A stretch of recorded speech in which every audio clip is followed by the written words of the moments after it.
So hi guys, andito tayo sa accommodation namin and ito yung narantahan namin guys. So meron tayong bunk bed.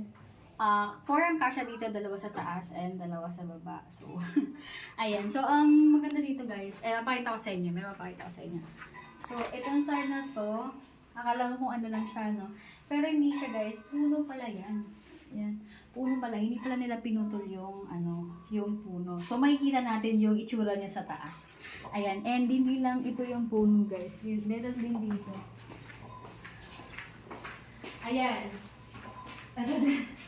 Ang laki, di ba? Makikita niya sa taas kung gaano kalaki yung puno na to. Pero, yan, ito siya. So, di ba ito yung pinaka living room, kitchen. Ayan, tapos dito yung banyo. Ayan. Ito yung banyo. Meron din silang heater dyan. So, malinis naman yung yung CR nila. Ito yung may aircon. Yung kasi narantahan namin, hindi na siya aircon, electric pan ng dalawa. Pero kasi sobrang lamig naman dito eh. So, no need na talaga mag-aircon. And then, ito yung picture guys. Ang ganda. Dito kami kumain kagabi. Dito namin sinelebrate yung birthday ng anak ko. So, ayan. Ito yung makikita nyo dito. Diba?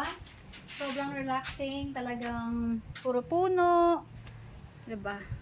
Ayan. Yun yung pinaka-back, tawag dito. Likuran ng nung bahay na nirerentahan namin. And then, tara, punta tayo sa ibang mga area dito sa bahay. Sige nga. Yeah, go. So guys, akit tayo. Papakita ko sa inyo yung puno. Yung dalawang puno, hindi nila pinutol. Yeah, we're gonna wash that. You have to put it back here. I wash it now.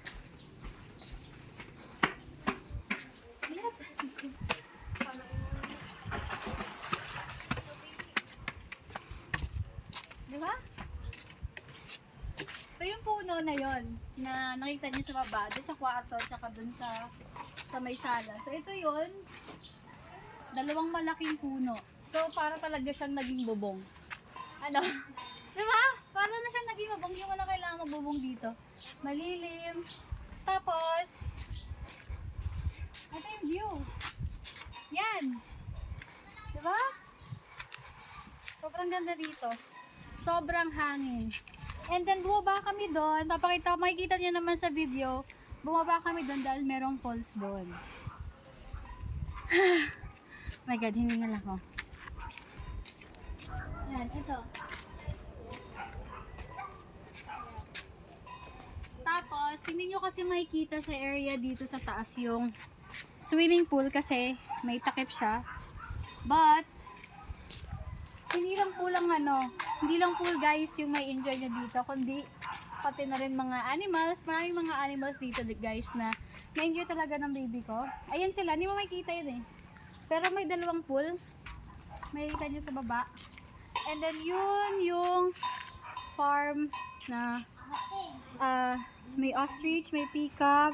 Ang daming animals dito. Okay, tara. Sama ko si Emily.